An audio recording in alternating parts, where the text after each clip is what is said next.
Police జీప్లోకి ఇస్తున్నారన్న వాళ్ళని follow చేయి.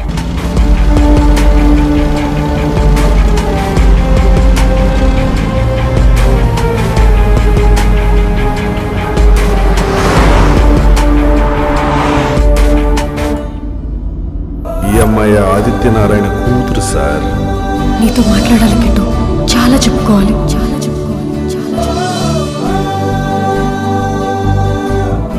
ఎవరైనా ప్రేమించావా? డాడ్. పర్లేదు చెప్పు. కిట్టు అని చాలా మంచోడు డాడ్. I love him. మంచోడు అనుకుని ప్రేమించావా? ప్రేమించాడు కాబట్టి మంచోడు అనుకుంటున్నావా? లేదు డాడ్, నా మనసు తప్పు చెప్పదు. ఫ్యామిలీ బ్యాక్గ్రౌండ్ ఏంటి? తనకి ఫ్యామిలీ లేదు, ఫ్రెండ్స్ తప్ప. Oh sorry. Education? Mechanical engineer. Good good. కానీ గ్యారేజ్ రన్ చేస్తున్నాడు ఫ్రెండ్స్ తో. మరి జాబ్ ఎందుకు చేయట్లేదు? పెద్ద ఆటోమొబైల్ కంపెనీ పెట్టాలని తన టార్గెట్. So is ambitious. అతనికి 50,000 నెల శాలరీ చాలదు, కోట్లు కావాలి. Come on dad. Okay okay. ముందు ఎవరు ప్రపోజ్ చేశారు? నేనే. అంటే అతనికి నీ మీద ప్రేమ లేదు. నీ ప్రపోజల్లో లాభ నష్టాలు ఆలోచించి నీ కేసు చెప్పాడంతే. తనకి నీ గురించి మనకున్న డబ్బు గురించి ఏం తెలీదు. నీ ఫైనాన్షియల్ స్టేటస్ తెలియాలంటే నీ లైఫ్ స్టైల్ చూస్తే చాలు. అతను కేవలం నీ డబ్బు కోసమే నిన్ను ప్రేమిస్తున్నట్లు నటిస్తున్నాడు. That's it. మీరెన్ని చెప్పినా కిట్టు డబ్బు కోసమే నన్ను ప్రేమించాడంటే నేను నమ్మను. మనసిచ్చినంత తేలిక కాదమ్మా కూతుర్ని ఇవ్వటం. తండ్రిని కదా, నా డౌట్స్ నాకుంటాయి. నేను ఒక పని చెప్తాను, చేస్తావా? ఏంటి? నువ్వు హైదరాబాద్ ల్యాండ్ అవగానే మా ఫ్రెండ్ నీకు 25 lakhs ఇస్తాడు. నువ్వు ఎయిర్పోర్ట్లో దిగ్గానే గ్యారేజ్కి వెళ్తావని నాకు తెలుసు. కార్ రిపేర్ అని చెప్పి అందులో ఆ 25 lakhs వదిలేసాయి. జానకి కార్లో ఈ బ్యాగ్ ఉందిరా, నీ దగ్గరే ఉంచు, రేపు మార్నింగ్ తీసుకుంటా. ఇదిగో బ్యాగు, ఇదిగో keys. Okay thank you. Have to leave. Baby చెప్పమ్మా. సారీ డాడ్, నువ్వు ఓడిపోయావు. నువ్వు పెట్టిన టెస్ట్ లో కిట్టు గెలిచాడు. నేను వదిలేసిన అమౌంట్ యాజ్ ఇట్ ఇస్ గా తిరిగి ఇచ్చేసాడు ఇప్పుడే. అంటే నేను ఓడిపోలేదమ్మా, గెలిచాను. నీ సెలక్షన్ గెలిచిందంటే నా పెంపకం గెలిచిందని అర్థం.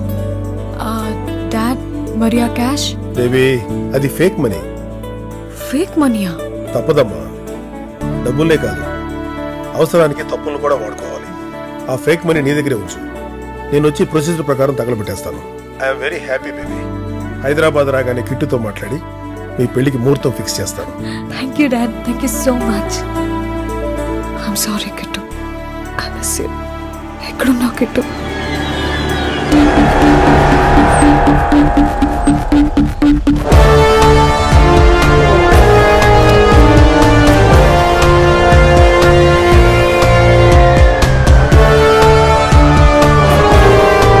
చిన్నప్పటి నుంచి నాకు ఫారెస్ట్ అంటే ఇష్టం. మనుషులను చంపడం అంటే ఇంకా ఇష్టం.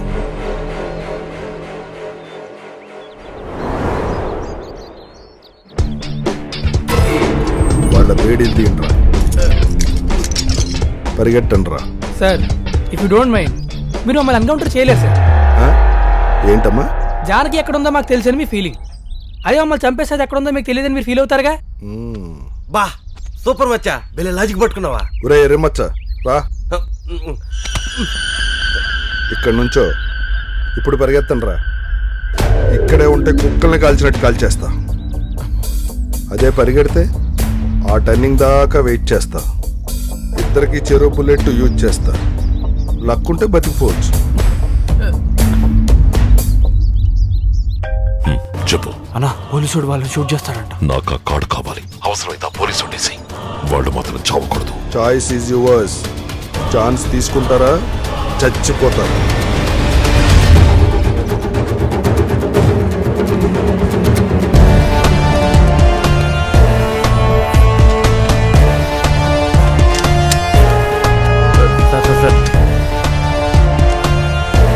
Sir please sir, sir sir sir sir sir sir sir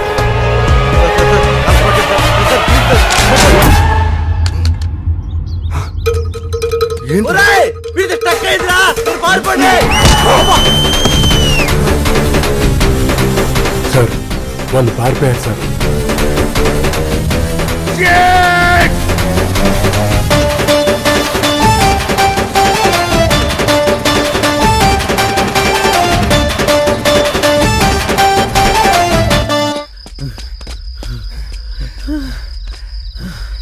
అదృష్టం కొద్ది ఆ గన్న పేలేదు.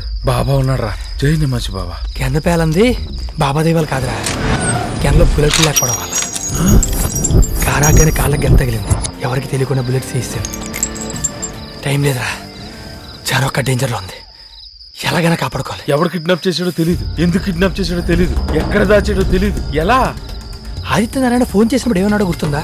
డబ్బులతో పాటు యాక్సెస్ కార్డు కూడా ఇచ్చా అన్నాడు. అంటే ఇది కేవలం డబ్బుల కోసం అంత జరిగిన కిడ్నాప్ కాదు, దీని వెనకాల ఏదో స్టోరీ ఉంది. నిజమేరా, బ్యాగ్ ఓపెన్ చేయగానే అదేదో కార్డు కనపడింది. మనకు పనికి చూస్తూ కాదురా, నేనే దూరంగా చేశాను. ఇప్పుడు యాక్సెస్ కార్డు మనకు దొరికితే ఈ కిడ్నాప్ గురించి ఏదో క్లూ దొరికినట్టే. ఇప్పుడు మనం అర్జెంట్గా గ్యారేజ్కి వెళ్ళాలి అంటే మనకు వెహికల్ కావాలి. అక్కడ లైట్లు కనిపిస్తున్నాయి,